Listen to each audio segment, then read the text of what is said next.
இப்போ பார்த்தீங்கன்னா நம்ம போர்ட்ஸ் எல்லாமே ஆம்பிளிஃபையர் கேபினெட்டில் ஃபிட் பண்ணியாச்சு.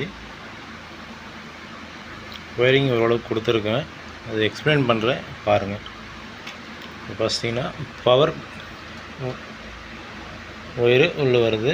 இது வந்துட்டு சுவிட்சுக்கு போயிட்டு மறுபடியும் சுவிட்சிலேருந்து இந்த ஷார்ட்டருக்கு போகுது. அதிலிருந்து நம்மளுக்கு டொலட்டாய்டு டிரான்ஸ்ஃபார்மருக்கு வருது.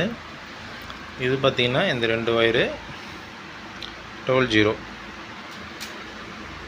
இந்த 3 ஒயரும் பார்த்திங்கன்னா 12 0 12. இந்த எல்லோ வித் பிளாக் பார்த்திங்கன்னா 50 0 50. இது நம்ம கனெக்ஷன் கொடுத்தாச்சு. நம்ம பவர் சப்ளை பண்ணுற கெப்பாசிட்டருக்கு கொடுத்தாச்சு. இந்த கெப்பாசிட்டர் பார்த்திங்கன்னா 80 வோல்ட்டு 3300 6 கெப்பாசிட்டர் வருது. இதுலேருந்து 2 சப்ளை வரும். 50 0 50 2 சப்ளை வரும். இதுலேருந்து நம்ம ஒரு சப்ளை எடுத்து இந்த ஒரு போர்டு கொடுத்தாச்சு. இன்னொரு சப்ளை எடுத்து இந்த போர்டு கொடுத்துருக்கோம் நம்ம. அடுத்தது பார்த்திங்கன்னா இந்த போர்டிலேருந்து கனெக்ஷன் கொடுத்தாச்சு. இந்த போர்டிலேருந்து ஸ்பீக்கர் அவுட்டு பார்த்திங்கன்னா 2 ஒயர்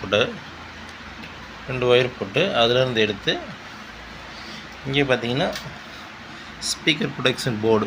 இது நம்ம சைடில் ஃபிட் பண்ணியிருக்கோம் 2 சைடும்.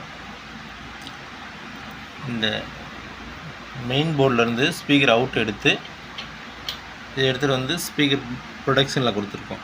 இந்த ப்ரொடெக்ஷன்லேருந்து மறுபடியும் இந்த ஸ்பீக்கர் ப்ரொடெக்ஷன்லேருந்து அவுட்டு எடுத்து இங்கே நம்ம தனியாக எடுத்து வச்சுருக்கோம். இன்னும் இந்த ஜாக்கெட்டில் ஃபிட் பண்ணல, அது ஃபிட் பண்ணிக்கலாம். இன்னும் கொஞ்சம் ஒயரிங் வேலை, கொஞ்சம் பெண்டிங் இருக்குது. அதெல்லாம் முடிச்சுட்டு நான் ஃபுல்லாக உங்களுக்கு எக்ஸ்பிளைன் பண்ணுறேன். இப்போ பண்ணியிருக்க வரைக்கும் நான் உங்களுக்கு எக்ஸ்பிளைன் பண்ணுறேன்.